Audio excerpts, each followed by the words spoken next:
Lo que vamos a ver en esta sección es cómo se han aprovechado estas formas de representación del conocimiento para procesar información. La primera aplicación donde vamos a ver esto es en la comprensión del lenguaje.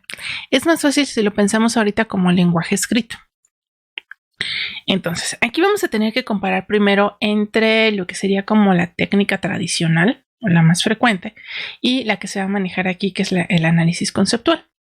Entonces, lo que ustedes van a escuchar y encontrar frecuentemente es lo que se conoce como el procesamiento sintáctico.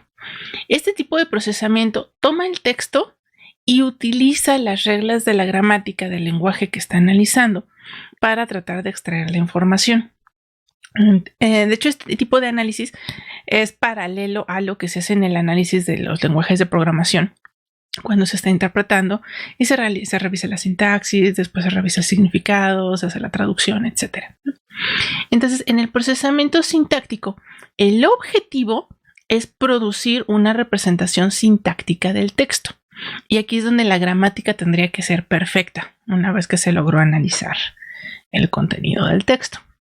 Ahora, este tipo de procesamiento se va a dividir en 4 fases, que sería el análisis morfológico, donde se reconocen las palabras, el sintáctico, donde se reconoce la sintaxis, la forma que tienen que tener las oraciones, el semántico, donde se analiza el significado, y el pragmático, donde se analiza el contexto, es decir, el lugar, el tiempo, ya como las asignaciones completamente particulares y prácticas del texto que se analiza.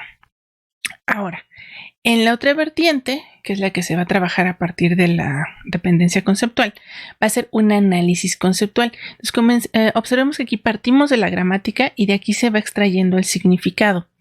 En el análisis conceptual vamos a empezar como al revés. El objetivo es construir una representación conceptual del significado del texto.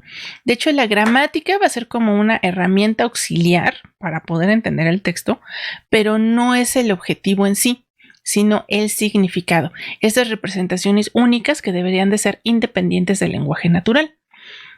Y aquí no vamos a encontrar estas 4 fases por separado, sino que tanto el análisis gramatical como la extracción de los significados van a estar ocurriendo simultáneamente prácticamente. Entonces, este tipo de análisis va a tener las siguientes características.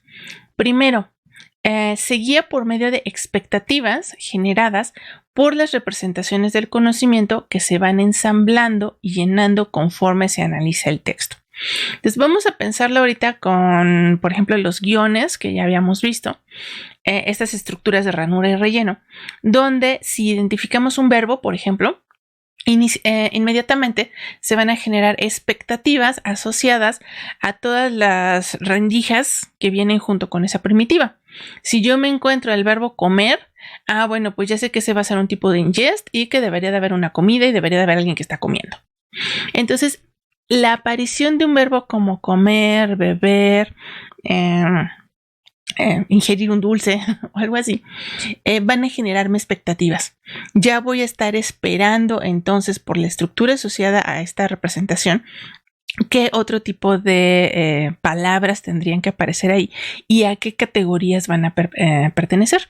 Entonces, conforme continuemos analizando la oración, la idea es ir rellenando esas ranuras que de todos modos ya estábamos esperando, ¿no? Y además estamos esperando información particular. Por ejemplo, si hablo de comer, pues lo que se come no es cualquier cosa, no, independientemente de la sintaxis que yo tenga, sé que lo que se va a comer pues tiene que ser algo comestible. Si no, pues entonces esa palabra no estaría ahí y me puede ayudar inclusive a desambiguar algunas oraciones donde sintácticamente no podríamos decir si una palabra es el objeto o es un sujeto o qué es.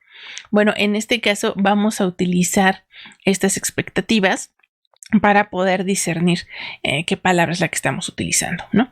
Entonces, se van a generar esas ranuras que van a ser como activadas por la aparición de ciertas palabras clave. Y ya que tenemos esas ranuras, entonces ahora el objetivo va a ser irlas llenando conforme se vaya analizando el texto y aparezcan los elementos que estábamos esperando.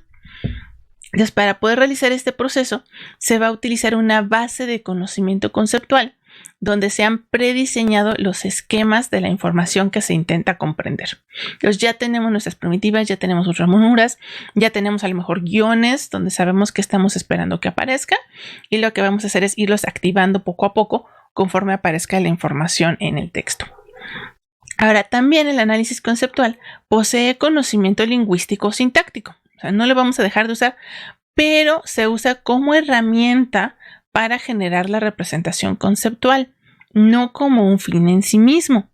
Por lo mismo, esta técnica va a ser más robusta a errores gramaticales tanto en el texto como si, por ejemplo, se está haciendo reconocimiento de voz y se pasa a texto. Bueno, ya ven que no siempre somos gramaticalmente correctos. Bueno, este tipo de técnica va a poder sobrepasarlo porque ya tenemos estas expectativas, que si la gramática nos está diciendo algo que no tiene sentido, pues van a poder como lanzar alarmas que digan, a ver, aquí hace falta una corrección, ¿no? Lo que yo estoy esperando es de este estilo, lo que estoy recibiendo más bien me da otro tipo de claves, entonces se pueden añadir técnicas para tratar de conciliar esas diferencias. Entonces, un analizador conceptual va a tener 3 componentes. El primero es la estructura de control, que es el conjunto de procesos que ocurren durante el análisis. Son todas nuestras rutinas que se van a ejecutar durante el análisis del texto. Las estructuras representacionales, que son aquellas que serán construidas durante el proceso de análisis. Entonces, aquí ya estamos preparando todas estas estructuras de ranura y relleno. Ya están prehechas, simplemente se trata de rellenarlas. Y nuestro tercer elemento es la base de conocimientos, el conjunto de reglas a las que recurre el analizador y que guían el análisis de un texto. Ok, ya tengo mis estructuras, pero entonces cuando empiezo a leer el texto, ¿por dónde empiezo? ¿Empiezo por inicio, por el final? ¿Cuántas palabras tengo que leer?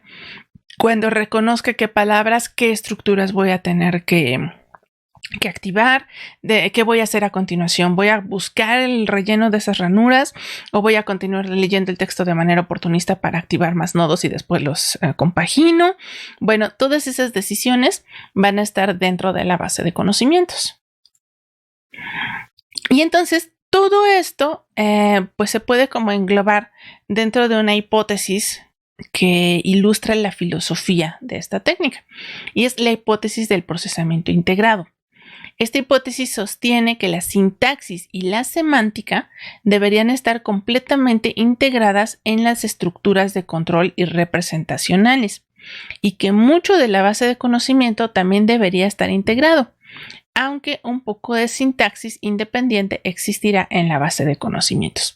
Entonces, básicamente, lo que nos está recalcando es esta idea de que no vamos a tener fases separadas, sino que la sintaxis y la semántica van a estar detrás de estas representaciones que ya tenemos, detrás de la forma de analizar nuestro texto, y que ahora sí que están embebidas en el proceso, y el resultado que nosotros vamos a obtener realmente pues es un análisis del contenido, del significado de lo que estamos haciendo, ¿no? De todos estos conceptos.